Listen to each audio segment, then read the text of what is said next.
ایک آخری بات یہ کہ اسلام میں جانور کو قتل کرنے کا جو طریقہ ہے اس میں جانور کو تکلیف بہت کم ہوتی ہے، اور غیر مسلم جانور کو مارنے کا جو طریقہ اختیار کرتے ہیں اس میں جانور کو اذیت بہت زیادہ ہوتی ہے۔ جانور کو مارنے کے جتنے طریقے دنیا میں رائج ہیں سب جانور کے لیے عذاب ہیں، اور ذبح کرنے کا جو طریقہ ہے اس میں جانور تڑپتا بہت ہے، ترس بہت آئے گا، مگر جانور کو تکلیف بہت ہی کم ہوتی ہے۔ کیوں؟ جب گلے پہ جانور کے چھری چلتی ہے تو یہ جو بلڈ ہے نا ہمارا دل سے، یہ رگوں کے ذریعے کہاں پہنچتا ہے؟ شریانوں کے ذریعے دماغ۔ جیسے ہی یہ رگیں کٹ گئی ہیں بلڈ کا سرکولیشن دماغ کی طرف، بولو نا بھائی، ختم۔ اب اس میں درد کو محسوس کرنے کی صلاحیت ختم تو نہیں ہوئی لیکن بہت کمزور ہو جاتی ہے، بہت کمزور۔ لیکن ہمیں حکم ہے پیچھے سے نہ کاٹیں جانور۔ کیوں؟ تاکہ یہ جو جانور کا جو دماغ کا ایک حصہ ہے وہ باڈی کو وہ پیغام دیتا ہے کہ بھئی ایمرجنسی نافذ کر دو، کچھ ہو رہا ہے، وہ رگیں شریعت کہتی ہے نہ کاٹو، تاکہ دماغ سے میسج باڈی کو جائے اور باڈی تڑپے اور جلدی سارا خون نکل جائے۔ نہیں آ رہی بات میرا خیال ہے۔ دیکھو اللہ کی کیسی حکمت ہے ذبح کرنے میں، تڑپایا جا رہا ہے، تکلیف نہیں دی جا رہی۔ ہمارے دماغ کے کچھ حصے لاشعوری طور پہ کام کرتے ہیں جن میں ہمیں سوچنا نہیں پڑتا، تو ہمیں حکم ہے جانور کو سامنے سے کاٹیں، پیچھے سے نہ۔ پیچھے سے کاٹا جانور مرے گا تو فوراً، لیکن خون نہیں نکلے گا جسم سے، جو گندا خون ہے خون نہیں نکلے گا۔ تو شریعت نے حکم دیا یہاں سے کاٹ کے دماغ کا جو سوچنے والا حصہ ہے، جو درد کو محسوس کرتا ہے، اس کا کنیکشن ختم کر دو۔ اس کو جب سپلائی نہیں ملے گی نا، پاور نہیں ملے گی، تو وہ سوچنا محسوس کرنا بند کر دے گا، وہ محسوس کرنا بند کرے گا۔ لیکن دماغ کا وہ حصہ جو لاشعوری طور پر سوچتا ہے اس کو زندہ رہنے دو، تاکہ وہ باڈی کو آرڈر کرتا رہے تڑپنے کے لیے، اور جانور لاتے مارے اور بلڈ اس کا سارا نکل جائے۔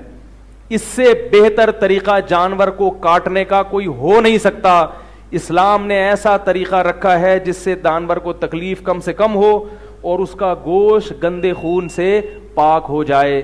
باقی دنیا میں جتنے طریقے رائج ہیں ان میں جانور تڑپتا کم ہے لیکن وہ اذیت بہت زیادہ محسوس کرتا ہے۔ تو یہ جانور پر احسان ہے کہ ہم اس کو ذبح کرتے ہیں، یہ جانور کے لیے عذاب نہیں ہے۔ بات آ رہی ہے سمجھ میں؟ اور اگر اس جانور کو زندہ چھوڑ دیا جائے جیسے کہ ہندو چھوڑ دیتے ہیں زندہ، تو جانور کے بڑھاپے میں اور انسان کے بڑھاپے میں فرق ہے۔ انسان کے بڑھاپے میں اس کی خدمت کرنے والے لوگ ہوتے ہیں، جانور کے بڑھاپے میں خدمت کرنے والا کوئی بھی نہیں ہوتا، تو وہ عذاب سے مرتا ہے، تکلیف سے مرتا ہے۔ تو اللہ نے حکم دے دیا نا کہ جوان ہے اور اس کی زندگی مقصود بھی نہیں، تو تمہارے لیے بنایا، ذبح کر کے کھا جاؤ تاکہ اس کو تکلیف بھی کم ہو اور یہ بڑھاپے سے پہلے اب ٹھکانے لگ جائیے، کیونکہ جانور کا بڑھاپا بہت خطرناک ہوتا ہے۔ آپ دیکھ لو جنگلوں میں جو شیر ہوتے ہیں بوڑھے، یا جو بوڑھے جانور ہوتے ہیں، ان کی ڈاکومنٹریز ہیں، دیکھو کیسے اذیت کے ساتھ ان کی زندگی گزرتی ہے۔ ان کے پاس تو اولڈ ہاؤس بھی نہیں ہوتا بیچاروں کے پاس۔ تو اس لیے میرے بھائی اللہ نے ہمیں جو دین اور مذہب دیا اس کا آلٹرنیٹ دنیا میں کسی کے پاس نہیں ہے۔ آپ صلی اللہ علیہ وسلم نے فرمایا من وجد سعة لأن يضحي فلم يضحي فلا يقربن مصلانا۔ یہ بقرعید اللہ کی طرف سے ہمیں تحفہ ملا ہے، اس میں ہمارا امتحان بھی ہے اور اللہ کی طرف سے ہماری ضیافت بھی ہے۔ وہ ضیافت کیا ہے؟ اللہ ہمیں گوشت کھلاتا ہے، اس لیے علماء کہتے ہیں آپ پورے سال گوشت کھاتے ہیں، وہ آپ اپنے خرچے پہ کھاتے ہیں، یہ گوشت اللہ اپنے خرچے پہ کھلاتا ہے آپ کو۔ جانور تو آپ ذبح کرتے ہیں، وہ تو قربانی دے دی نا، وہ تو ختم۔ اب اللہ کہتا ہے یہ میری ملکیت میں ہے، اس کو کھاؤ۔ دیکھو پانی ہم سارا سال پیتے ہیں، لیکن مکہ جا کے اگر آب زمزم نہ پئیں تو یہ بہت بڑی محرومی ہوگی کہ نہیں ہوگی؟ کیونکہ وہ زمزم کی نسبت کس کی طرف ہے؟ اللہ کی طرف۔ تو ایسے ہی آپ پورا سال گوشت کھا رہے ہیں، مگر میں نے بعض مالداروں کو دیکھا ہے وہ قربانی کا پورا گوشت صدقہ کر دیتے ہیں، یہ غلط ہے۔ جب یہ ضیافت ہے، اس دن روزے رکھنا حرام ہے، تو اللہ چاہتے ہیں کہ اس گوشت کو بولو بھائی کھایا جائے، تو کھائیں، ٹھیک ہے، اور بڑھ چڑھ کے قربانی کریں۔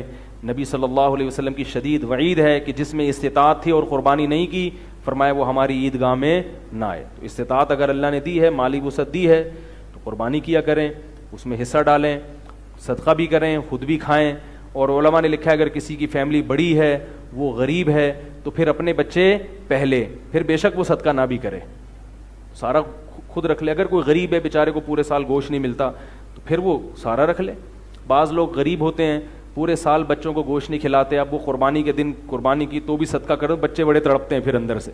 تو ایسی صورت میں شریعت کس کو ترجیح دیتی ہے؟ اپنے اہل و عیال. ہاں اللہ نے پیسہ دیا ہے تو پھر کم از کم 1/3 گوشت کیا کر دیں, بولو بھائی, صدقہ کر دیں. اور محرم کا حلیم کم از کم قربانی کے گوشت سے نہ پکائیں. وہ ایک چٹکلا سنا کے بعد ختم کرتا ہوں. قربانی کا ایک آدمی نے خواب دیکھا کہ لوگوں کے قربانی کے جانور